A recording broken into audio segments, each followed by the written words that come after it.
Hello everyone, this is Old Man Sarge back again for the second game of our Axis and Allies game. And this time we decided to switch, so I'm playing the Allies, and Derek, my friend, we're at his house again, and he's playing the Axis. He's already kind of made some of his moves, and kind of planning it out last night, I guess, before, because we're playing on a Saturday. But I just kind of wanted to just show the beginning of the map.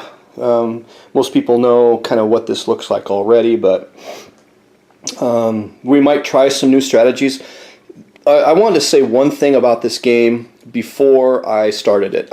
If you've watched the first episode or first game that we played, the Axis one, but I just kind of want to talk about what I really like about the game, and games with this many pieces and this many spaces to play.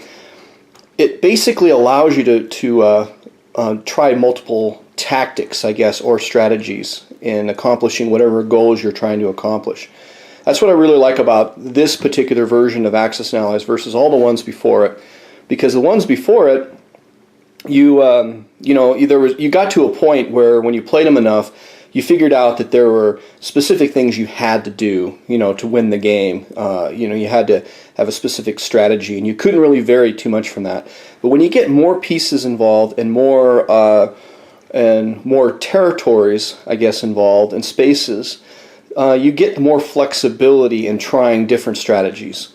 Now, at the very end of this video, I'm going to talk about my theory on the actual overall strategies that are involved in games like this. In other words, I think that there is common themes that you basically are really encouraged to follow. But in order to get to those major themes, you actually have some specific strategies that you can follow. You can vary to some degree on how you get to those goals. But I'll talk about that at the very end of the game, if I can remember anyway. So basically, I'm going to do the same kind of process that we did in our previous game, which seemed to work pretty well. After Germany, Russia, and Japan go, we'll stop, and then we'll do a quick synopsis of what happened with those turns. And then we'll go on with the remainder of it, and then we'll keep an eye on the turn track, which is turn 1 right now. We're going to keep those. The last game lasts till turn 14, I believe, 13 or 14. Who knows how long this one will last. So, without further ado, we'll be back, and you'll come back to us when Germany, Russia, and Japan finish their turn. So we're back almost at the end of the Japanese turn. He's finishing up some non-combative moves on the first turn, so we're halfway through the cycle. I want to point something out. Germany bought two transports, a destroyer, and a couple artillery. And they destroyed the entire British fleet. He lost a lot of tanks when he went into France and troops, and it could have possibly, maybe for the first time ever, France winning the territory, but it didn't turn out that way, mainly because he lost a plane. He flew a plane down into Italy to help defend for that fleet down there. He had some trouble with Yugoslavia, but he did take it. So, kind of an interesting setup.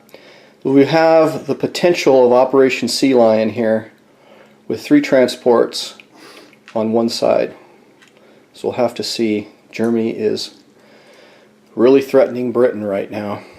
Russia, seeing that, did something that they don't normally do, and they bought a destroyer. Put it up there in the northern portion of it, I guess to counter maybe the German fleet that's being built up. And the rest of it they put into infantry and a couple artillery. Japan, who's still moving, moved into China pretty hard. Took the Yunnan, but that was heavily fought. And currently he's moving his ships and non-combatives and transporting more troops, it looks like, over. And his purchase for Japan was a couple transports, a couple infantry, and a tank.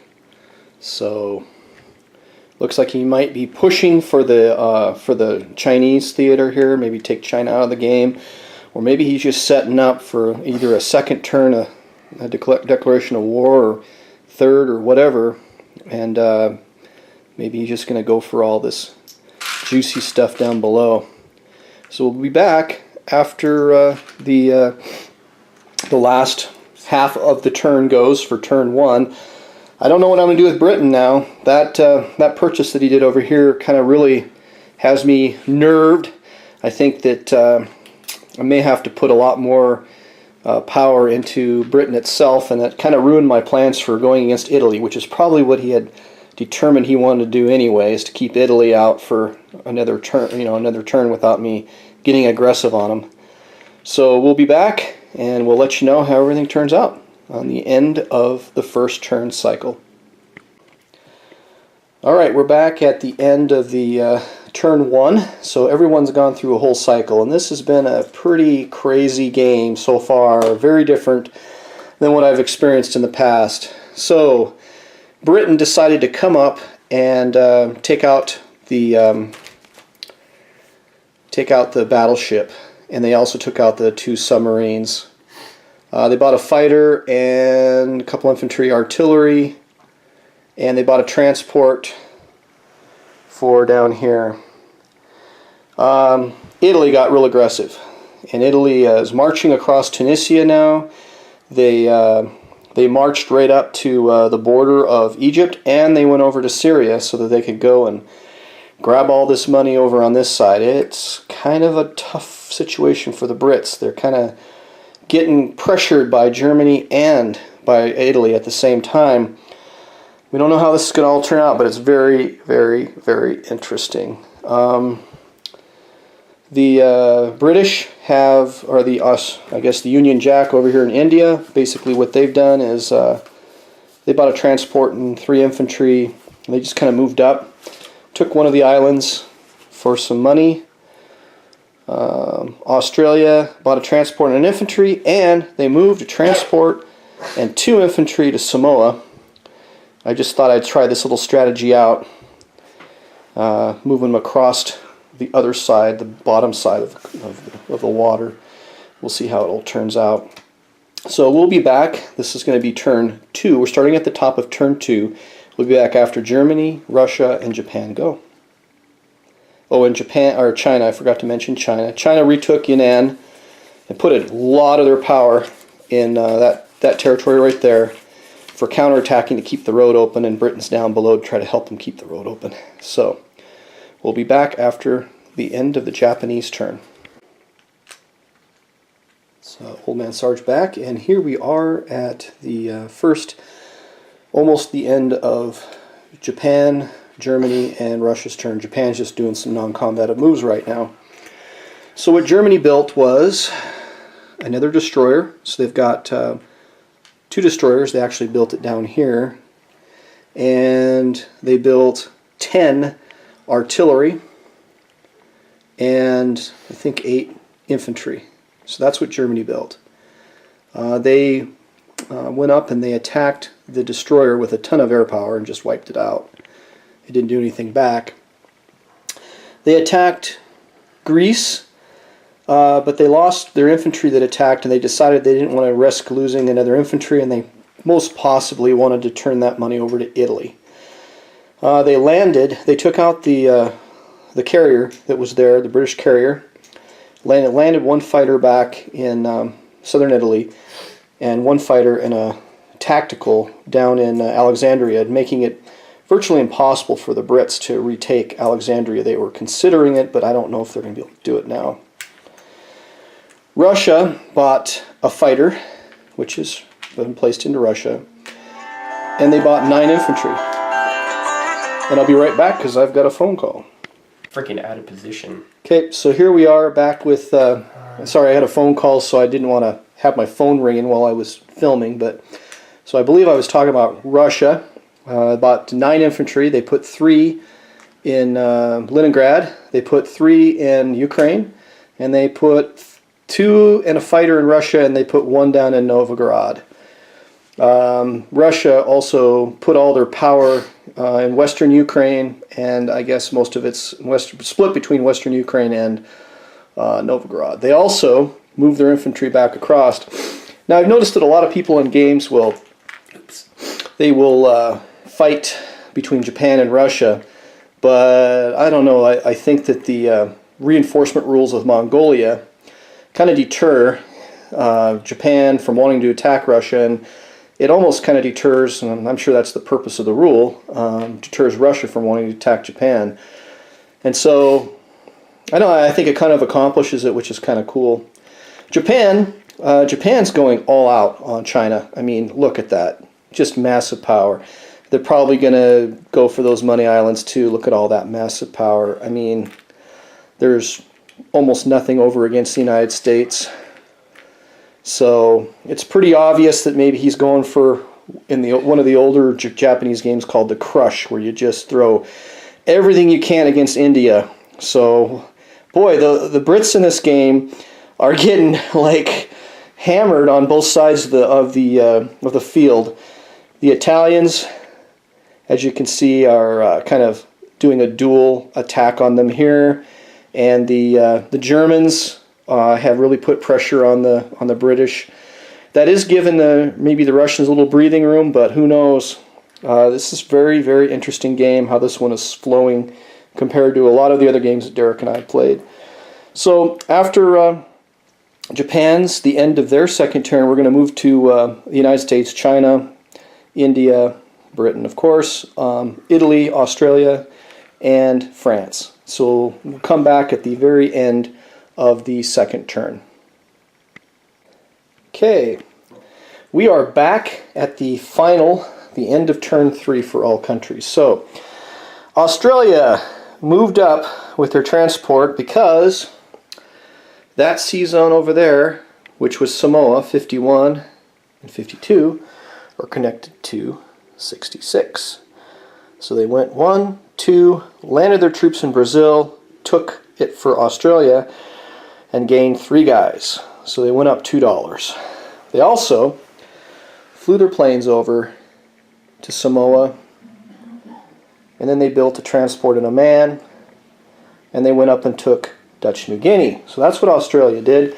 Not a whole lot, but they did that. So as far as what happened in this neck of the woods, this is where my opponent and I are just having some serious battles, and it's really quite fun. Britain decided that they weren't going to be able to hold Egypt, and they couldn't take Alexandria because the Luftwaffe showed up. So they decided to make an assault on Syria, and they had a cruiser and a transport, and they basically just went up and landed their infantry and artillery, flew their planes up, took Syria, and knocked it out, because I was really concerned that Iraq would walk into Iraq, get those 3 guys, and just make my life an absolute mess over here. So, and then I just couldn't figure out where to land those 2 planes, so I landed them in Cyprus. And you can see the result of that decision. Italy decided, you know what, it's worth taking out 2 planes, and they also flew their fighter and 2 destroyers to wipe out my cruiser. And so, and then they decided to walk into Egypt and take it, so now they got their $5 bonus. So there's just like a serious fight going on between Italy and Britain and what's left of France. France moved up a couple infantry in Algeria. They flew their fighter from Morocco and their ship, and they went up and killed the German destroyer in that sea zone. So we're trying to fight back, but boy, is Italy's really putting some hurt on the Brits. And they're walking across Africa, and there really doesn't seem to be too much that the British can do about it right now. They're too concentrated up in the Middle East to try to hold on to it. So the end of turn 2, that's kind of where we are. The Money Islands are in control by India. India built 6 infantry there. They moved their battleship over because of that huge fleet, and we don't know what the Japanese are planning. They could be going to hit all the Money Islands and take them all over. They could be, I suspect that's probably what they're doing, and maybe the Philippines. The United States did something really crazy, really crazy. I saved $8 last turn, built 3 battleships. So the U.S. fleet is going to be 4 battleships large, and what you see right there. So now we're heading on to turn 3. Japan is only at war with China right now. China retook Yunnan, put a bunch of guys back behind Yunnan to try to have, I guess, a counterattacking force again so that we can keep the Burma Road open. They don't have much up here, but I was forced to put 1 guy in each territory because of that tank and mech, and I didn't really want Japan to be blitzing all around China. So now we're going to end up probably turn 3. This is usually where the war really speeds up, and where we'll see what Germany does, Russia, and Japan. So we'll be right back after those 3 powers go. So here we are, basically close to the end of the first half of turn 3. A lot has happened here. I'll start on this side of the map. The submarine that moved down into the Caribbean, the West Indies, moved down to go after the Australian transport.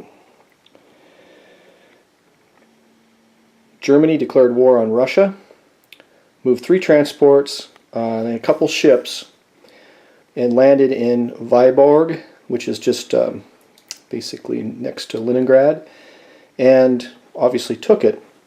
But the Russians scrambled their 3 aircraft to defend their cruiser and submarine.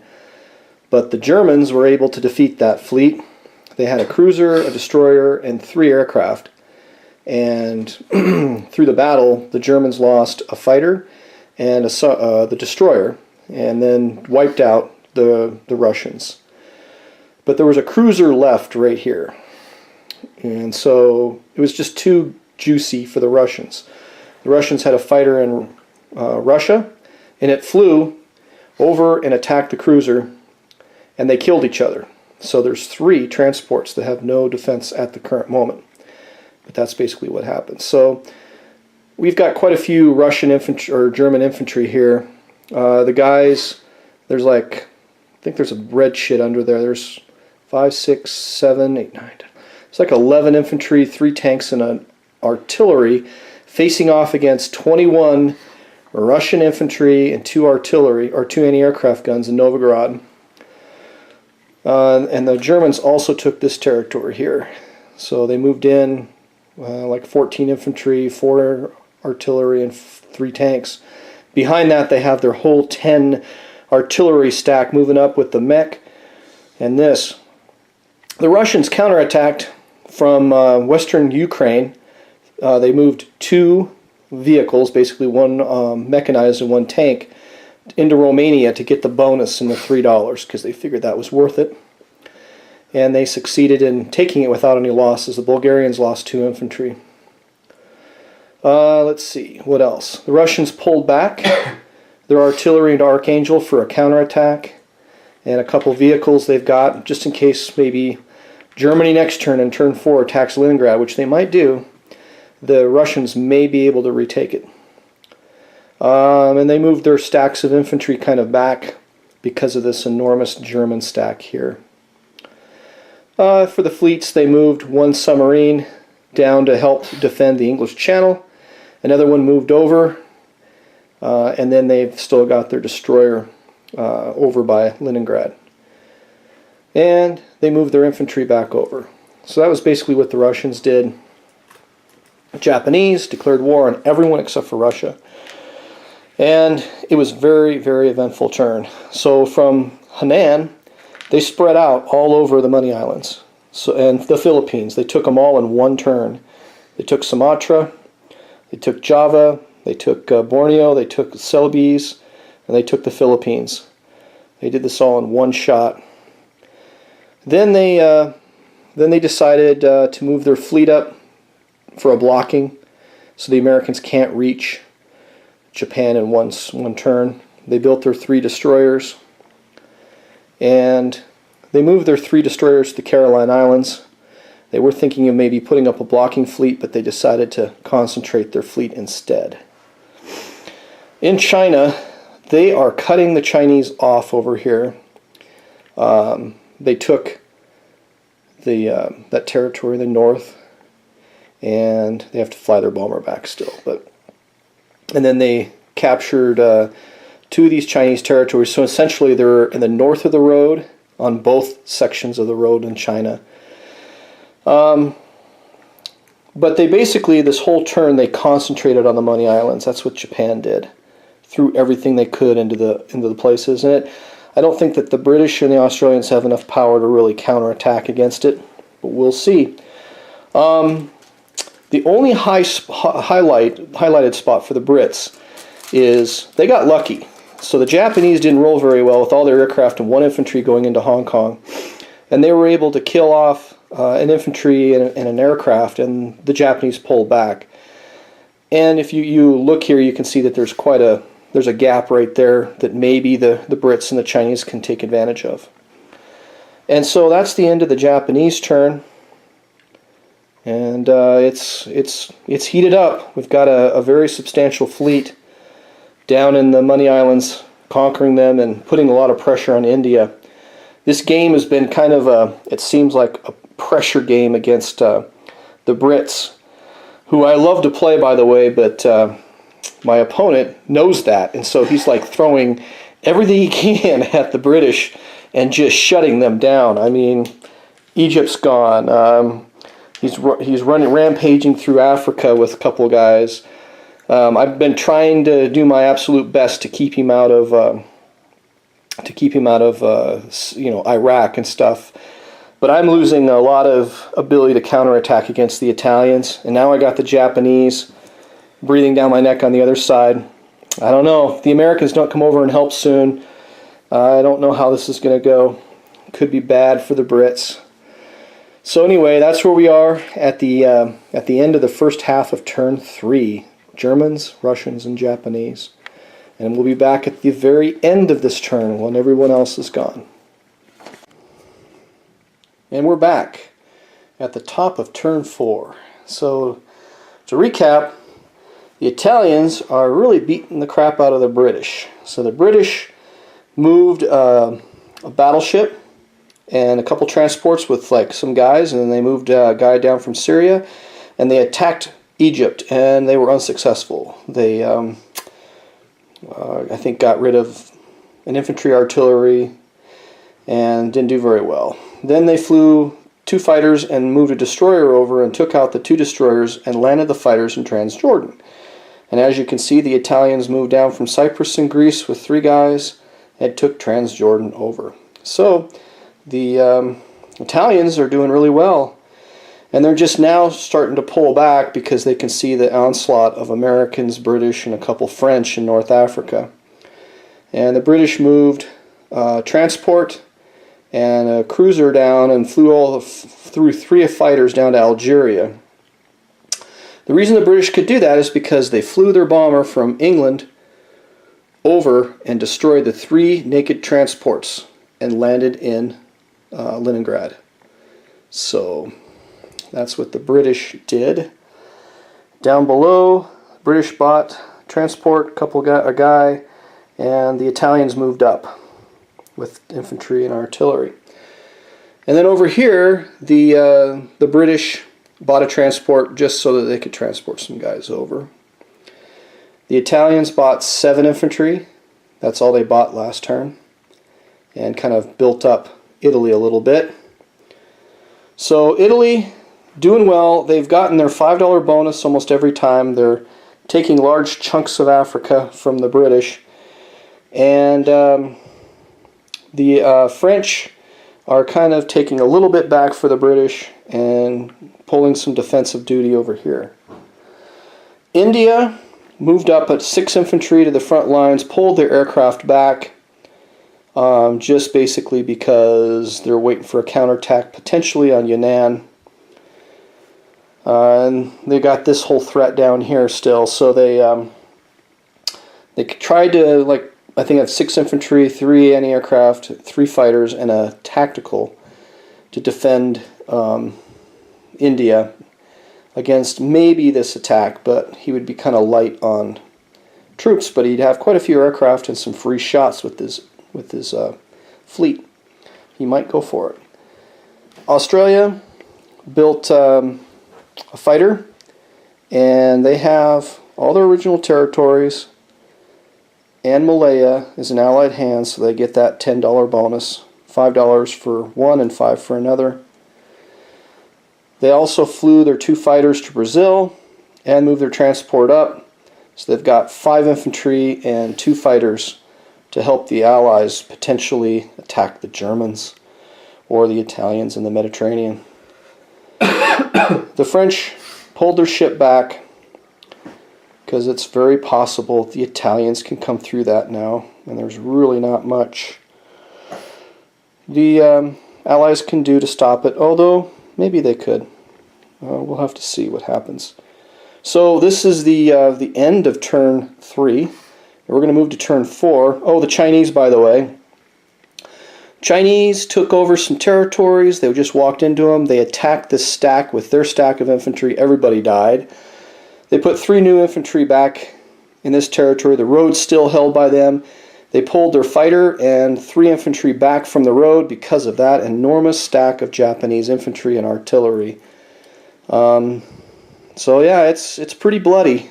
Who knows how this is going to end, but I can say that Britain in India and in Africa really kind of feels beat up a little bit. So we'll move on to turn 4, the top of it, Germany, Russia, and then Japan, and we'll let you know how that all turned out.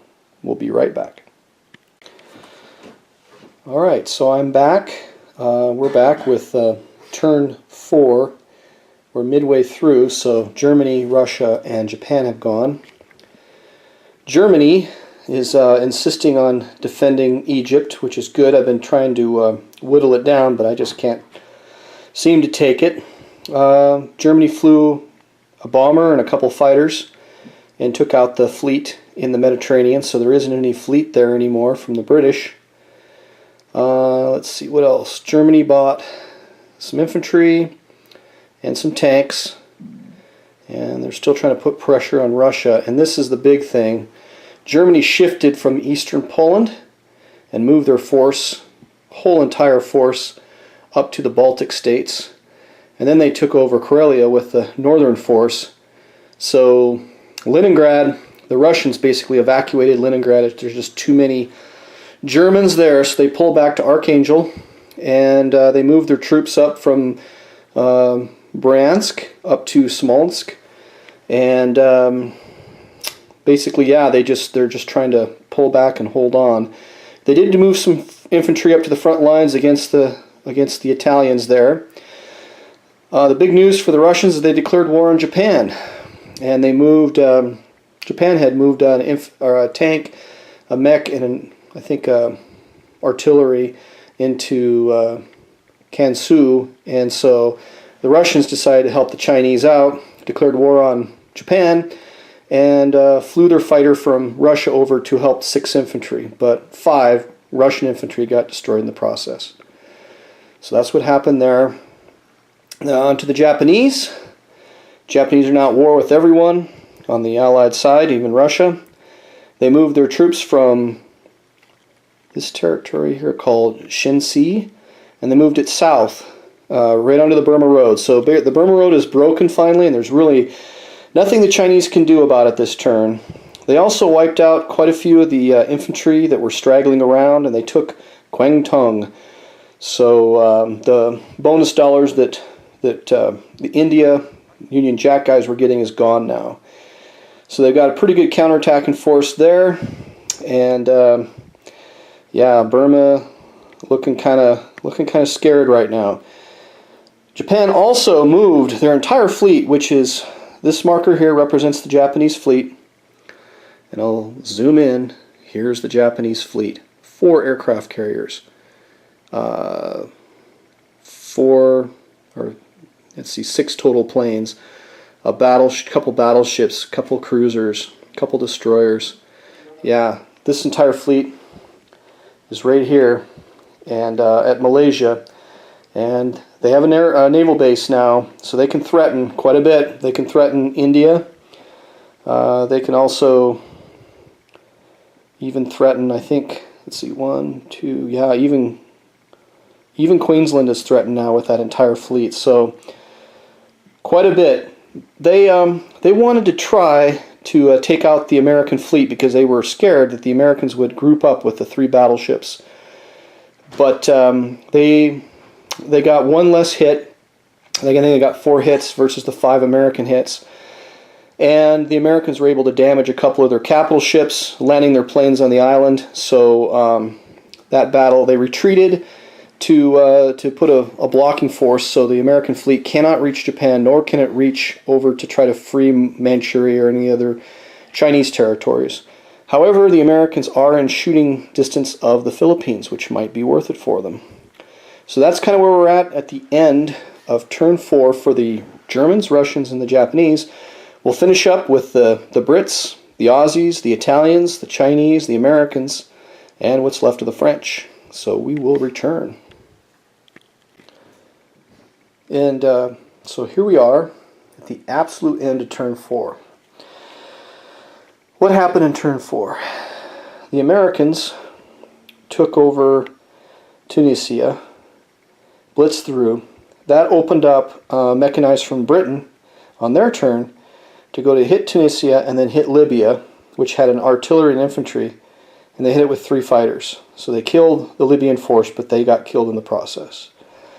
So Malta now has an American bomber, an American fighter, a French fighter, and 3 British fighters. As I was kind of expecting, I tried to move a transport up with some infantry, an infantry and a tank, trying to shut off the Suez Canal, but I was unsuccessful. So the Italians came through on their turn, took out the British fleet, and only lost 1 ship in the process of wiping out the British fleet there. The Italians also moved their 1 infantry into Iraq, took that, so they got that bonus.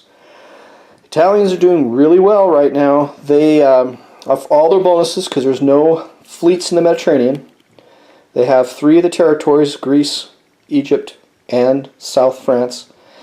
And they have that territory, which is $2. So in total, France received $36.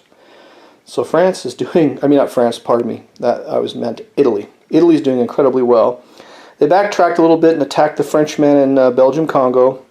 And they lost a guy and killed a guy. There's 3 British tanks in South Africa. The British moved their bomber from Leningrad back over after killing the 3 German transports and landed there. Let's see, what else? The Japanese or the Chinese just built up some forces and flew their plane back up into northern China. So the Brits moved most of their force back from Burma. They left 6 infantry there, but they moved. So they've got 10, 14, 15 infantry, a couple artillery, 4 fighters in attack. And the Brits are down to like $7 a turn. So they're not doing too good right now. The Union Jack Brits. Japan, who has this fleet right here, which I showed earlier, is that entire fleet, scared the Brits really bad, so they pulled back. The Americans, however, took out the screen, most of the screen. They left 1 ship that the Aussies took out. And they have now their force together. So they have 4 battleships, couple cruiser, like 1 destroyer, I think, and maybe a couple cruisers with that. I think that's what they've got. They blitzed out with their transports, taking the Philippines back, and they took the Celebes. Australians then took Java back, so they're making a push. The Australians also flew a fighter up to the Philippines to help defend it. The Australians, who are now getting somewhere around $20 because of the bonus and some extra money, are building some land troops, but they've saved like $10, so now they've got $30 to spend next turn. So the game so far at the end of turn 4 is absolutely nuts. The Italians are just wiping the board of the Brits. In fact, Italy now has more money than the British on the west coast. It's just really, really sad. And they've got additional bonuses, so they've actually got a lot more money than they do. The Australians kind of moved up some troops from Brazil, landed them in Morocco, and flew their fighters up to Gibraltar to help defend Gibraltar in case the Italians decided to try to go over and take it, but the Italians did not. So the Italians doing really well money-wise, but they have a little bit of a problem as far as logistics go right now and defending Africa after they took it so well. So now we're moving to turn 5. The only thing that happened, well, the French did move their ship up to try to stop free bombardments against India in case the Japanese decide to try to go for it. Yeah, it's a pretty insane game right now. So now we're going to move on to turn 5, Germany, Russia, and then Japan, and then we'll be back after that. So we're almost done with the Japanese turn 5, and so I'll just show you kind of what the Germans and stuff have done. The Germans flew 3 fighters down to scramble, I guess, defend against possible attacks there. The Germans flew a fighter down and destroyed a transport and landed in Italian territory, Kenya. The Germans advanced into this territory with a bunch of tanks and 5 or 6 infantry. And then that stack right there that took Novgorod is that stack right there, which is 46 pieces. 46. The stack that's in Smolensk right now, pulled back, is this stack, which is 45 pieces. So right now, the northern armies are basically at par, except for he's got a much better attacking force than the Russians do. The Russians did attack Romania with some forces in Bessarabia. 5 infantry and a fighter, but they survived with 4 infantry, taking the Italians out. Quite a bit of retaking forces available, though, so I think Russia's going to probably get hurt pretty bad in the south here soon. The Russians moved over and took another Japanese territory from the Chinese and China, and the Russians advanced with their Siberian force closer to Moscow. It's still a really, really tight game. They moved down with a destroyer to assist in the English Channel, and the Germans bought 2 transports. Not sure exactly what their plans are, but they can defend Norway much better now. So yeah, this is what the board looks like so far on this side. The Japanese, at the end of the turn, if you seen her a little earlier, the Americans took the Celebres and Java was taken by the Aussies. The Japanese basically destroyed all the transports, took the Philippines back, and that navy that's right there is right there. 4 carriers, 2 battleships, 2 cruisers, 2 destroyers, just a bunch of insanity. And the American fleet is probably not as big as theirs. Aussies have a couple ships out there as well. So Aussies have $30 saved up. He hasn't put his forces on yet, but he'll have 2 destroyers. And probably some battleships and other stuff. And he did take the Soviet Far East with the tank. So, yeah, and I think he might be doing a little power move into Russia. Looks like he's going to bring over some forces to potentially help the Germans out, taking over Mother Russia. It's a very close game. We don't really know how this is going to come out. It's turn 5. We're moving on to the second set, which will be the Americans. The Chinese, which they still have some forces. The British, which are very low on income, on both sides of the board, actually. Very low on income on both sides of the board. The Australians, who actually have troops in North Africa. A couple fighters and go back and get some more. The French have a couple guys left and a fighter. and they are trying to assist India with a destroyer. So it should be rather interesting next couple turns. Okay, so we're back at the end of turn 5, moving on to turn 6. Let's see, I'll start with the way that the turns went. So, the United States, from the Caroline Islands, moved up through the Marianas, up to 18, into Japan proper, and basically attacked the fleet that was just built there. And then 3 fighters flew up to try to enter or scramble, and the United States took 4 hits, so all 4 battleships have damages on them. The U.S. then put a destroyer to block the Japanese from being able to hit Queensland in one turn, or attempts. The United States on the other side of the board, Patton's moving across North Africa. He's hit Tobruk now, and he's got some follow-up forces. They also have a bomber and 2 fighters in Malta, and they're building up their fleet to be able to enter the Mediterranean and take it over, hopefully. It's their plan anyway. And they built some infantry, and the transports are back here, and some artillery to go up and continue the push on the Italians. If we go to China now, China basically is playing the round rosy here game. They're moving their large major troops to the northern parts of China outside of the range of the Japanese infantry. And in the meantime, they're trying to take over little pieces and kind of get around.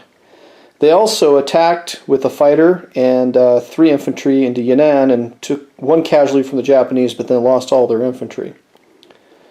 The British in in Africa moved out from Union South Africa and took over Belgian Congo, and they built 3 more tanks down below. They also did an assault here. They had a tactical bomber and 2 fighters from India, and they had 2 infantry in Persia, and they hit Iraq. And they hit it as hard as they could, and Iraq had 4 infantry. The British got completely defeated. They lost 2 infantry, and the Italians lost nothing. They rolled crappy. So the Brits retreated to Persia with their 2 fighters and tactical. And let's see, what else did they do? They also flew 3 fighters out to attack the destroyer, and they got 1 hit and then lost all 3 of their fighters. So Britain's not doing all that great, but they did move their bomber down and a fighter over. And then because of the transports and the threat for the Operation Sea Lion, they built a sub, and they put a fighter from Gibraltar back up to England just to intercept or scramble if they needed to. Beef it up. You never know what those pesky Germans might try. And they moved their transport back over. Italy basically moved their transport aside, bought a fighter, and basically built up more troops in Italy proper. They evacuated Egypt and the force of the Americans because the Americans were coming across the top there. They attacked with their bombardments and their infantry and tank and took out the aircraft, which is a pretty good move. So now they've got basically 2 parts of Persia now. And let's see, the French didn't do much. The French just basically kept their transport or destroyer there to help the British in case the Japs try to bomb it or something. And they moved a couple guys through Libya, and they kept their infantry there. So this has been a crazy game. We're going to hang it up for tonight, but you won't probably see much of a change. So starting tomorrow, we're going to pick it up at turn 6 and see how it turns out. Germans are really pushing the northern frontier of Russia. They got 46 pieces in that army right there in Leningrad, which is represented by that whole stack of guys, against the Russians, who are in Smolensk, with that whole stack. And the Germans have 46, the Russians have 45, so there's only 1 unit difference between them. The Japanese are kind of getting a little hemmed in right now. They took the Philippines back. They still don't have 2 of the Money Islands. the Americans pushed up into Japan proper and probably going to convoy the crap out of about $11 worth of Japanese money. And they put a screen with Australia, put a screen around so that the Japanese with their big fleet, which is this marker right here, which is represented by that entire fleet. And they kind of blocked that fleet from being able to counterattack against Japan. So we'll see how this game goes. It's been kind of crazy. Italy is just rampaging, but as you can see, they're kind of running out of pieces. So I don't know how much more they're going to rampage, but this fleet right here has a battleship and 3 cruisers and a couple transports, and they can actually transport that entire army right there to wherever they would want to go. And then that Air Force is just insane. In Malta, we've got a bomber, 2 American fighters, a British bomber, a British fighter, a French fighter, and 2 Australian fighters, all in Malta. It just kind of cracks me up. So we'll be back. It won't be long for you guys, and then for us it'll be tomorrow morning, and we'll continue on with the game. Thanks for watching. This real quick. So we're back at the beginning of the 6th turn, and we had some time to think about it last night, and we both missed a mistake. We built an industrial complex in Siam, and it's actually a value of 1, so it's not possible to do that. So just to make it easy, and I think that would have been just as fine, we just moved the industrial complex over to French Indochina, and then he decided to move whatever pieces he wanted over there, and that's kind of how we dealt with it. So it didn't really have any material impact on the game as far as we can tell. The other thing that we forgot was there are 6 kamikazes, and so we kind of went back and decided kind of how this might have affected things. And he actually put 2 on a destroyer and 2 on a carrier, and he put 1 hit on the carrier. So we retconned the hits that the Americans would take, and instead of 3 hits on the carrier or the battleship, the 3 battleships, they took the 1 more hit on the carrier, which destroyed it, 1 hit on the fighter, and 1 hit on the tactical bomber, because they would have gone down in the ocean after that kamikaze hit the carrier. So it didn't really have an impact on the battle. It just had an impact on the pieces after the battle and how they look. So if you ever make a mistake or error on games, and I think for complicated games it's pretty easy to do, my opinion is just talk with your opponent about the best way to resolve it and talk logically about it, and then come to a consensus and move on with the game. I mean, this game has been incredibly fun, and I don't think either one of these things had any real impact on it. So we'll be right back after the Germans, the Russians, and the Japanese complete their turns. Okay, here we are at the end of the German, Russian, and Japanese 6th turn, so we're halfway through the full cycle. And Germany kind of moved up to bolster a little bit, flew their airplanes up to Germany, and got a couple still down in Italy. Took Romania back, took western Ukraine, but the Russians had taken it back. And that entire stack of troops, basically that little SS marker, is represented by that entire stack, which is somewhere around 50-something pieces. Is that right, Derek? Something like that, or well, 60-something. 60-something pieces, and we've got like over like 11 tanks and 17 artillery and like some incredibly large amount of infantry. And that's right there, and it's marching step by step. It took over Leningrad, now it's marching, it looks like, up to Russia. So Russia's got a couple turns to bolster defenses. And so Russia moved their big unit back into Russia, and that's represented by this stack right here, which is like 6 tanks, a mech, anti-aircraft guns, and like 45 infantry, I think, or something of that nature.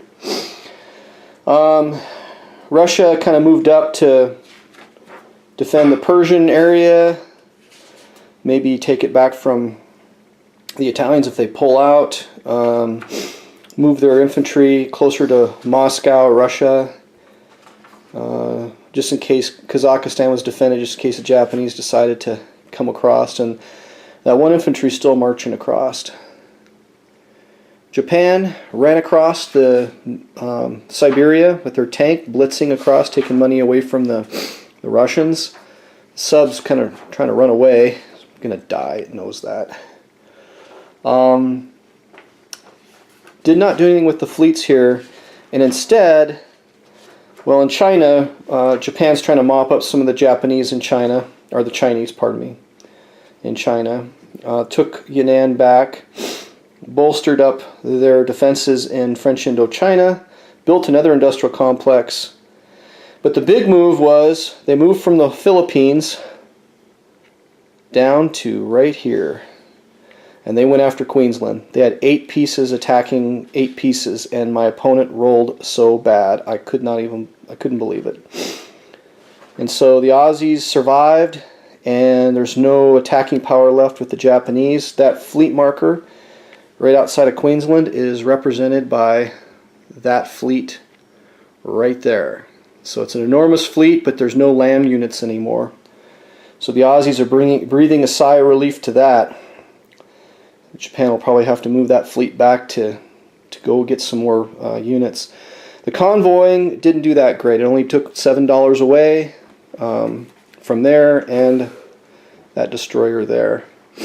And that's basically the synopsis so far of the turn. Now we're going to go on to the Americans, so on down the line until we end turn 6. We'll be back. So here we are at the end of turn 6.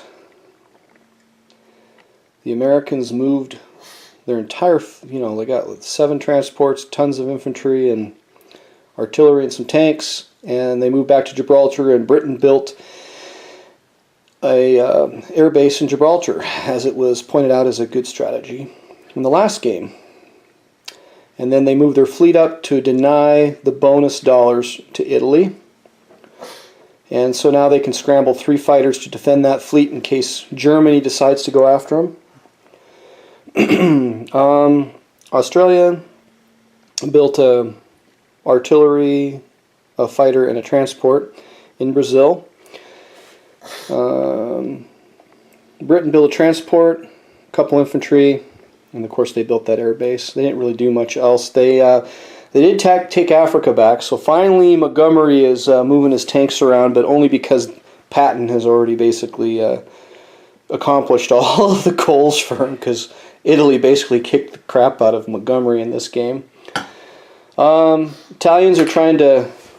Oh, did you put your industrial complex on? It's I didn't. right there. Italians are trying to get a little base here of operation, and they protected it. So they did lose their tank, but they took the British out, the Indians guys out of eastern Persia, and moved a guy up for defensive purposes there. The Brits did take Yunnan back, but they pulled everybody back because they didn't know what the Italians had planned. They could have gone after India, and they wanted to make sure that it was secure. They did take Malaya back, so that gave the Australians their $10, $5 for 2 different bonuses. And that's basically all that happened. The United States, Australians pushed up there. The United States pulled back, joined up with the transport with a couple guys, moved some subs around so that they can do some convoying on the Japanese on their turn. Didn't put any money in the Pacific last turn. They put all their money against Germany. So a bunch of a bomber, 2 fighters, 3 transports, more guys. And then down below, and the Italians moved, they bought some more troops, built up against possible sea invasion in Italy, and moved their destroyer out. And probably coordinated, because I guess maybe Germany's going to build something like a destroyer or something to stop the Americans from going in. And that's where we're at. So we're going to go to turn 7. Germans, Russians, Japanese, and we'll be back at the very end of that cycle. Okay, so Germany, Russia, and Japan have gone through their 7th turn. Germany bolstered West Germany and Normandy a little bit. They also put a screen up with a purchase. They moved that huge, enormous force, which I think is like 64 pieces, which includes a large number of tanks, large number of infantry. And Russia has basically consolidated about 80-something pieces in Russia itself, and is pretty much allowing the Germans to just walk across the continent now. Japan made a bold attack and won, took Kazakhstan. So that's kind of where we're at as far as Germany and Russia goes. Japan came down to stop the Russian guy from taking more territory away from the Japanese. And the Japanese took Yunnan back. The British don't have any counterattacking force anymore. Their fleets are moving back to across from Australia. And they did try to take this fleet out with a couple bombers, but they lost both of them and they took one cruiser out. And that's essentially what happened. Again, the convoy didn't work out too well. The Americans got, I think, $7 away from the Japanese. So that's where we are. So now we'll move on to the bottom half of the turn, number 7. Alright, end of turn 7. Normandy has occurred. First of all, there's a bunch of more troops and transports and stuff outside of Morocco. And there's 3 fighters for scrambling purposes in Gibraltar. That's the huge army that the Americans, the Brits, the Aussies have, and a French fighter in Normandy. A bunch of transports and a few ships to defend in the English Channel. Italians have moved up. And then, let's see, the Brits and the Americans are retaking the Middle East. They built a sub or a destroyer down here to stop the convoying by the submarine, but it'll take a turn to stop it. And 2 tanks and an infantry were purchased in Persia to try to stop the Brits. 2 fighters were put in the Caucasus to either, I guess, help out on the Persia fight or maybe go up and support Russia. British bought 3 infantry.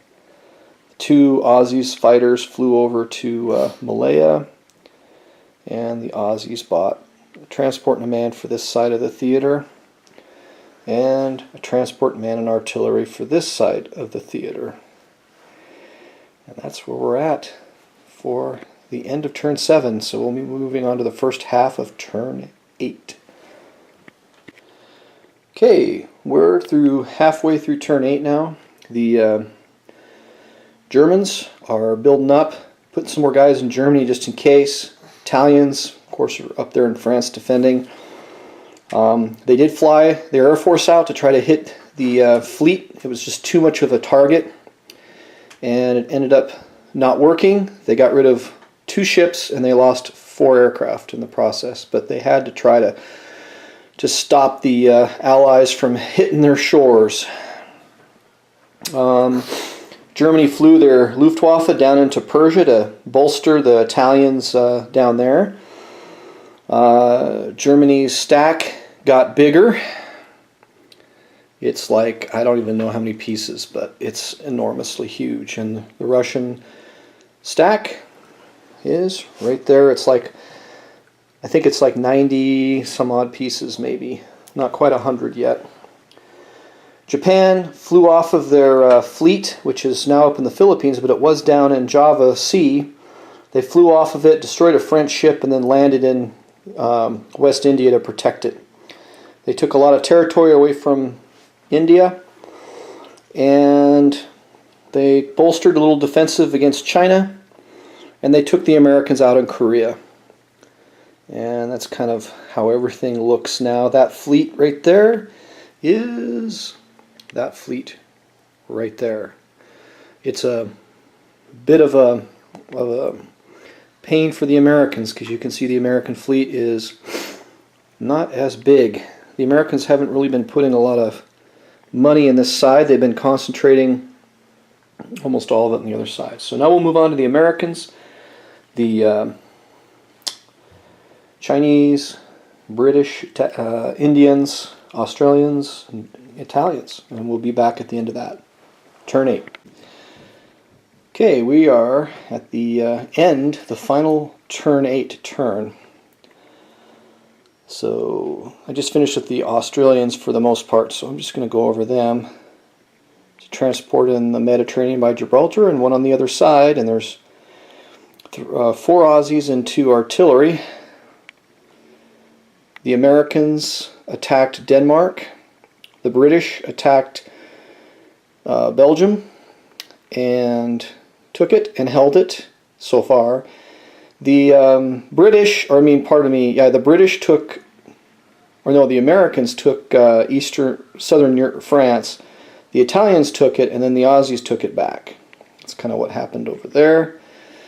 The Italians moved their fleet over and put a guy on each side, and they're still trying to hold on to Persia. And a couple Aussie planes flew into India. Also, British moved tanks up into Russia, try to help out. And they flew a couple fighters up to assist the Russians because there's 2 absolutely enormous armies facing off on each other there. The Chinese are coming back. They've got about $13 a turn. The Japanese are holding them on the southern portion and really threatening India. They got their fleet in the Philippines. The Americans have put their subs all along the coastline there and up in Japan to try to convoy some money. Last turn they did really well. The turns before they didn't do that great. And then they moved up a battleship and then an Aussie transport to continue to try to threaten Japan over there. And so this is what the game looks like on the end of turn 8. And Germany is feeling the pressure. Italians are moving up to try to bolster West Germany. France hasn't been taken, and there's a reason for that. As soon as France is taken, France comes in the game with, I think, $12 to spend immediately. But then all these places, like Normandy, for example, would become French. And then all the places would become French, and Americans and the British would lose some money, from my understanding. And they wouldn't be able to produce there anymore. So that's kind of why they're holding off on that for now until they can whittle the Germans down. Americans took Norway and Denmark. And so there's quite a bit of battle going on that side, and we'll see what happens on turn 9. The Germans are right next to Russia. They have a sizable force. They have some fighters to be able to attack, and we'll see how this all goes. We'll be right back after the Germans, the Russians, and the Japanese finish their turn 9 for the top half of that turn.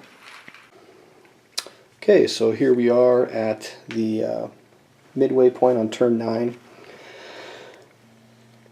You notice there's no great big German stack anymore. It's been wiped out. It attacked Russia, and the result was a defeat, although the odds were kind of against them and they didn't roll very well.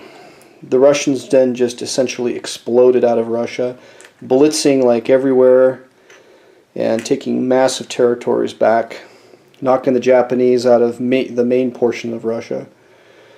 And so yeah, Germany has got kind of a gaping hole here, which they'll probably have to fill up.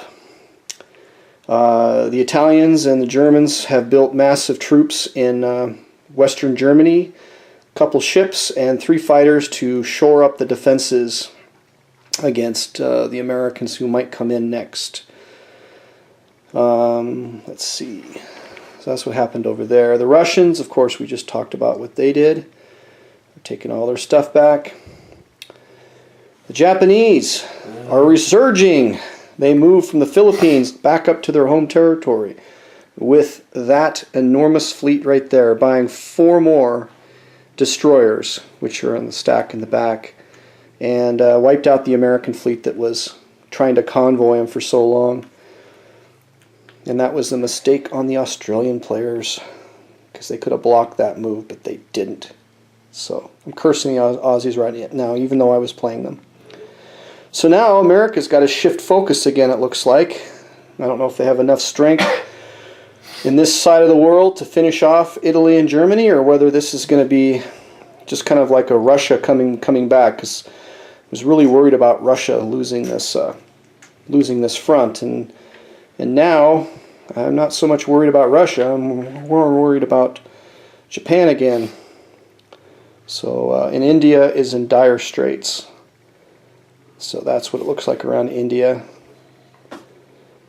It doesn't look good. Don't know if they can hold on. And now that the Japanese fleet is free again, it's going to be could be an ugly affair. So we'll be back at the very end of turn 9. All right, end of turn 9. A lot happened in Europe. The Americans blitzed through Holland and hit Western Germany, landed a bunch of guys. Germans fought very valiantly, but he rolled like crap as usual, and the Americans took Western Germany. The British then took France, freeing the French immediately, and then the French basically came in with the Australians first, taking over northern Italy from the Italians. Let's see, what else happened? The Americans and the Brits took out the Italian concerted effort to get back through the canal, Suez Canal. The Australians took Cyprus because the British don't get that bonus unless they get that territory back. Italians built up around Iraq, and the Brits basically flew over. The Brits made an assault out of India, but failed miserably. Absolutely miserably, but they didn't really have very good odds anyway. They probably shouldn't have done it, but we thought we'd give it a shot. Australians moved, took over Sumatra, so there's one money island left in the hands of the Japanese. And China took one territory back from Japan, and they're just kind of staring at each other for the most part. China doesn't have enough strength to really hit much of the Japanese right now, but they're just taking little territories here back and a little bit here and there. And the Americans are coming over. They bought a couple carriers, some planes, and the Aussies are buying a battleship and a destroyer, so it looks like they're going to try to assist, because the Japanese fleet, which is this fleet market right here, is nothing to sneeze about. It is right there. It's huge. And now Japan's going to get their full money, because most of the places that were being convoyed probably not going to be convoyed much longer. So Germany is in full retreat. They got eight infantry in Germany, and like tank up in Leningrad, and some anti-aircraft guns, and a submarine, and that's what they've got. And Italy is down in southern Italy. And there. So that's what it kind of looks like at the end of turn 9. Japan's resurging. This Italian fleet's driving me crazy because it's been around the entire game. And there's a little bit of a Luftwaffe left. They're down there in Persia. And they've done a great job of shoring up the Italians down in that neck of the woods. So turn 10 starting. We'll be back with Germany, Russia, and then Japan. And here we are, end of turn 10, the Germans, the Russians, and the Japanese. And what Germany did was they retreated back into Poland and built up 6 tanks and some infantry and a fighter in Germany proper. So that is effectively the German force now. They did have, down in India, they did have a couple of fighters and tactical bombers, but they tried to dwindle the British down a little bit so that the Japanese could take them. So they're gone now. So the Luftwaffe is right there. That's the entire German force right now. Russia blitzed into Germany, took most of their territory back. They've just got the Baltic states and Vyborg left. Russia is moving this big stack of 22 infantry and 7 artillery, along with a number of tanks, to try to take out and dislodge the Italians, who've been there basically the whole game. They're moving a tank and a mech across to Siberia to try to get some of those territories back from Japan. And they have a tank down in China as well to help the Chinese out. So Russia's kind of like everywhere. Japan's just finishing up their non-combatives and putting their pieces on, but they went from Burma and Yunnan, and they came down and took India over. They lost some planes, however, because the British got tech rolls, and what they got was the heavy anti-aircraft advancement, so they were hitting on 1s and 2s, so they did really well with their anti-aircraft shots. And so Japan is kind of holding on to the edge of China right now, and using the Philippines as a launching off place. And there's still some American subs out there, still doing some convoying. Japan moved a sizable fleet over to Hawaii and captured it. And that fleet is right there, which is 3 carriers, 6 planes total, 3 destroyers, 2 cruisers, and 2 battleships. So Japan's still the king of the Pacific Ocean, even though it looks like the axis is, the tides have turned against them. So we'll be back at the end of turn 10 after the Americans, the British on the western side, because the British in India are gone, the Australians, the Italians, and the French, who are actually back in the game now. There's some French, and they have some money. So we'll be back at the end of that. We're at the end of turn 10, and Italy has essentially lost everything on this side of the board. They've just got southern Italy left. They've got a lot of infantry, though, and some fighters and so on and so forth, so it looks pretty bad as far as being able to take it really quick. However, between the Russians, the Americans, the British, the Australians, and the French, Europe is almost completely in Allied control. The British sacrificed a lot of fighters to take Persia over, and the Russians are still coming down as was before. The Italians moved over with their 1 infantry and their enormous fleet. And a resurgent France. An industrial complex. And yeah, the Aussies landed and kind of give Japan a little bit of a run here. China's closing in on the coastal areas.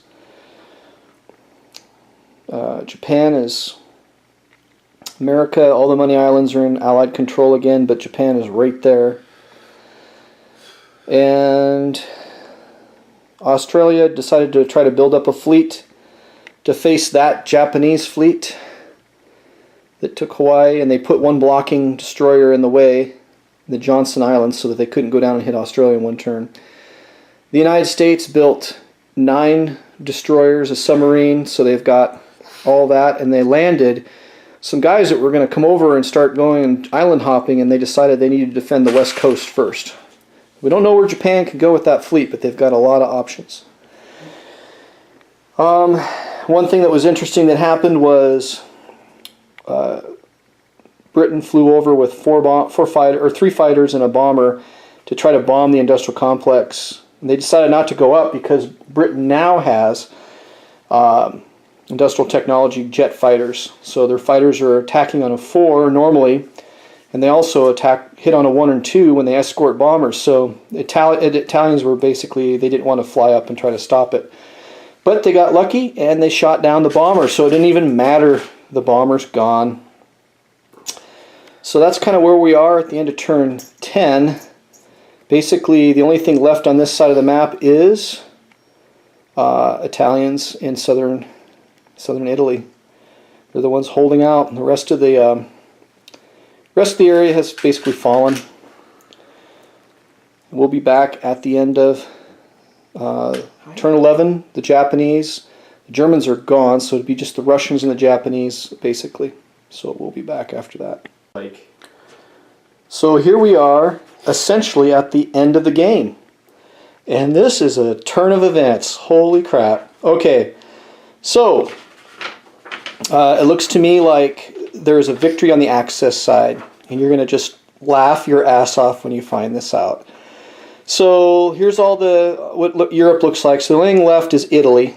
And so while the French and the English and the Americans and everybody were just kind of playing around, the Japanese player was basically, got their eyes set on how to win the game. And this is how it was done. Took India,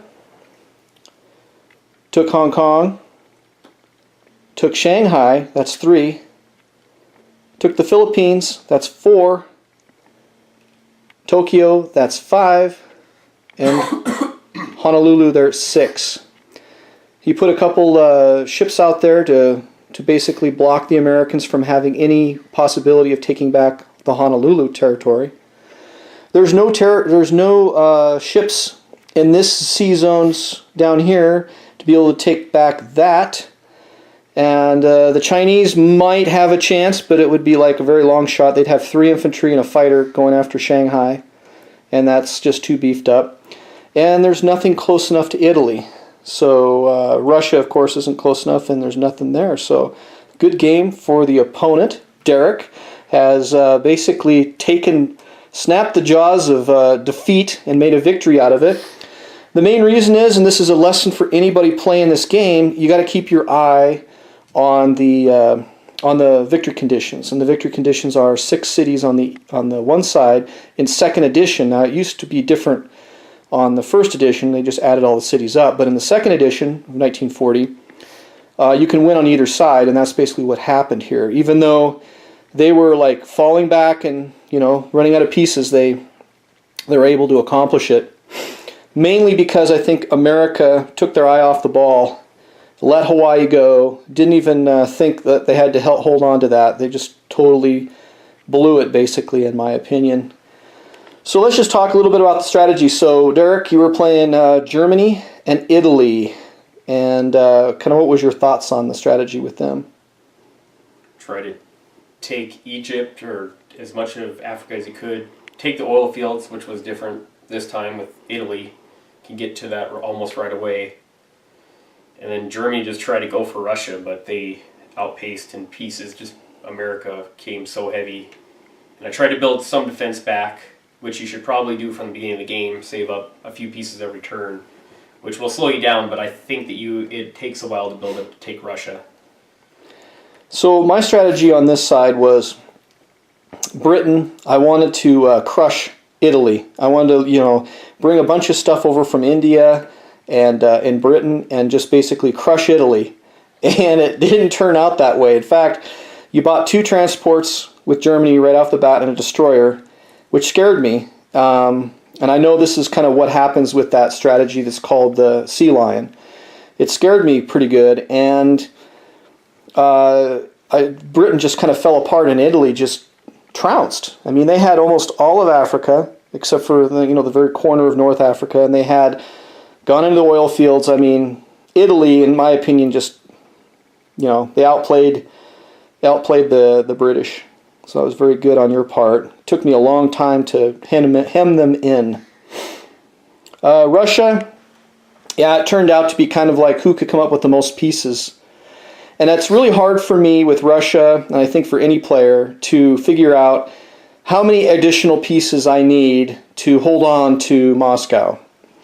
And I think I might have had too many. I may have been able to, but it's really hard to figure out because your pieces are not the same. The Germans have a lot of tanks and Russians are a lot of infantry. Any other comments with the Germans or the Italians?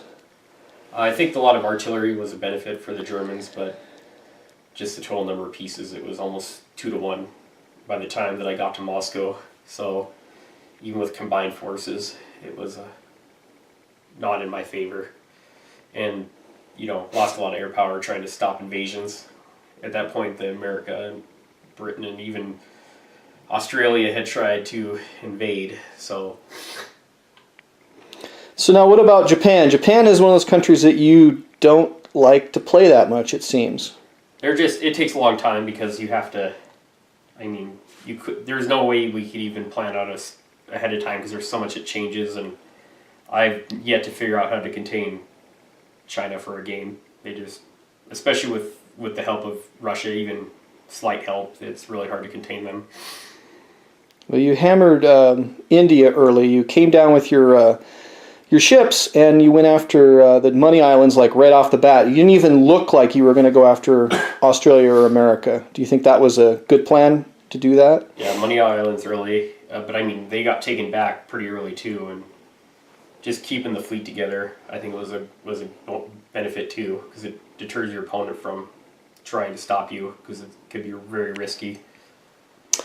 So I think I played China pretty well. I kind of just played harassment. I just kept picking at your pieces and then falling back. And I think you had the northern part of China and I had the south to start with. And then it turned out later on I ended up having the north and you had the south. So it just kind of like we had this kind of round the rosy in that area. India, you basically came down and you hit my main dollar for India, and you hit Britain on this side. So Britain's my favorite country to play, but it really wasn't that fun to play this time. You really trounced me, I think, in that field with Italy and Japan, kind of almost in a way concentrating on Italy or India and Britain and disallowing me from kind of combining them and shifting forces back and forth across the Middle East. I was really kind of in the backpedaling almost the whole time.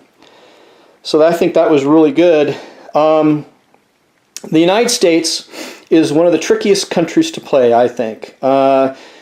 You have to fight on both sides of the theater, and you don't really know how much pressure and how much amount of stuff to put against each side at any one point. And I think that this game is a good lesson for myself and anybody else who may watch this video, that you can't just sit on your laurels with America. You have to always keep your eye on Japan and look at don't do what I did here. Look at the victory point cities and keep an eye on them.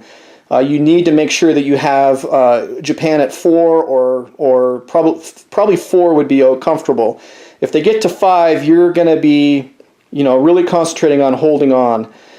So the strategy I did with America initially worked out well, and I think I made a big mistake by not blocking your push into Japan, I think later on in the game. And this is my initial thought on America, and I'm still kind of working on this and seeing if this is a good strategy or not. And think about it this way. In America, at the very beginning of the game, has $52 to spend.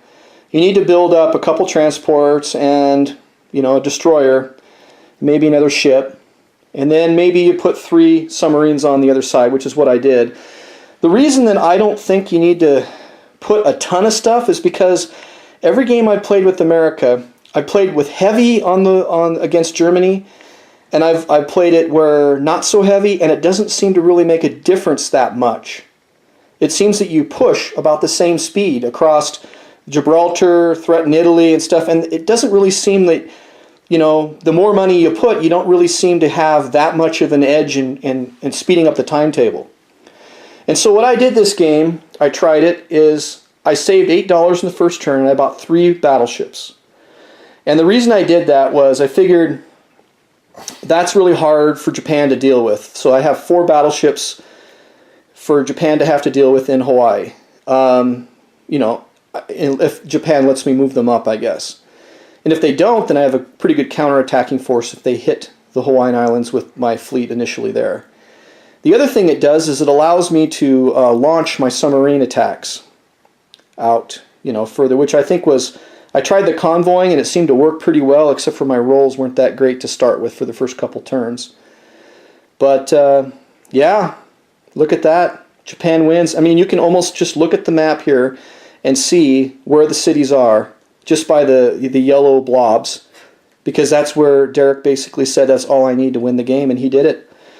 So anybody playing Axis and Allies, if you think you're like losing and you think you're all done and you're going to lose the game, don't necessarily just give up. See if you can't just like sneak out a victory by, especially with Japan, probably taking 6 of those cities so that you can win. So great job for my opponent, Derek. So we've each won with the Access side so far. And well, we might do another video here in a this month or maybe next month, and we'll see if we can get the Allies to win, and maybe we'll be better players at this and be more cautious. You have anything else to say, Derek, before we hang it up? Yeah, the Italians won, or their fleet survived, but the French made their first resurgence that we've ever seen. Yeah, look at that. In French Indochina, there's a fighter and a couple units there, and yeah, the French are there. That was the one thing I was trying to be very careful of, is when I did Normandy, I wanted to do Normandy one time and not lose it. And I think that I combined enough forces to do that. The other thing that was interesting is, in the first part of the game, Australia starts with the transport right next to Sydney. If you think about it, you go to 63, then you go to 50, then you go, let's say, to 51, and park your guys in Samoa. That's 3, and since you have a naval base down here, you can do that. And then the second turn, you come across and you hit 66, 85, and you land your guys in Brazil. This is kind of what I was trying to do with Australia. Get them over, get some extra guys, get some extra money, follow it on with some fighters, and try to use them against the Germans and the Italians, because I kind of, one of the strategies that I think is kind of interesting is the more players that you have going consecutively, the harder it is for the Italians and the Germans to stop their progressive movements. You know, the Americans go and hit something, then the British go and hit something a little further, and then maybe the Aussies hit something further and further beyond that. And it's kind of like you're almost blitzing by playing each individual nation to kind of push forward. And it's kind of hard for Germany and Italy to stop that kind of progression if you do it carefully. So, anyway, anything else, Derek? I think going north with Germany was beneficial, but you just have to wait. So you thought maybe you should attack on turn 4 instead of turn 3 against Russia? No, I just mean like in general. You have to build up, because I don't think that you can get to Moscow soon enough.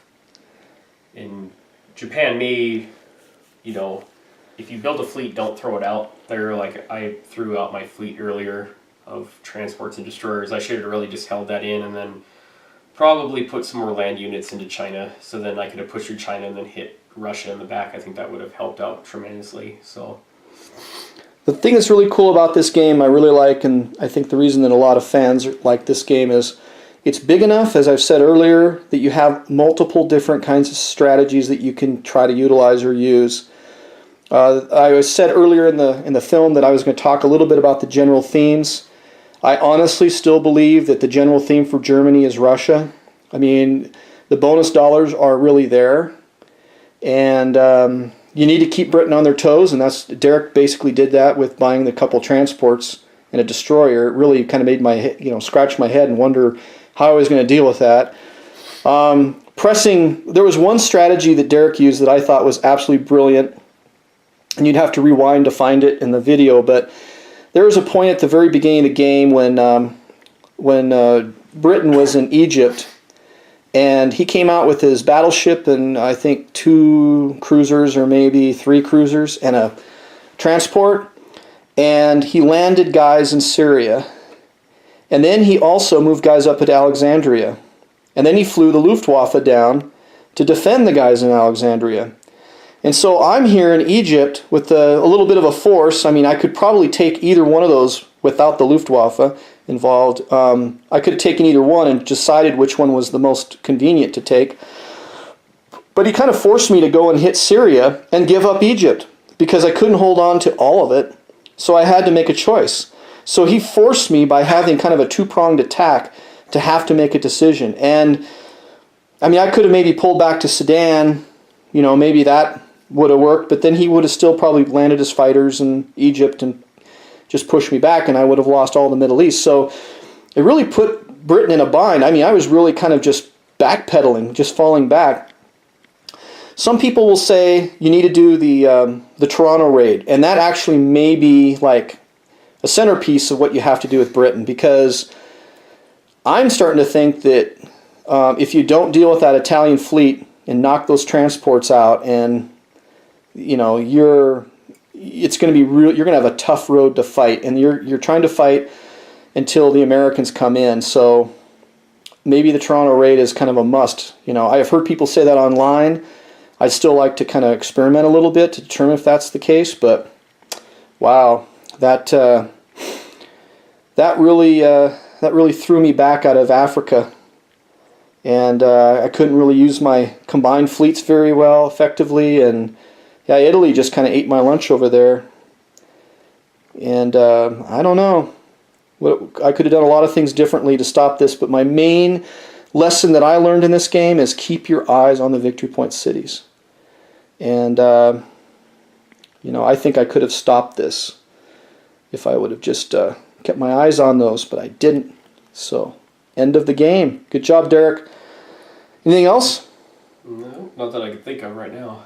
Okay. Well, I hope you enjoyed the video.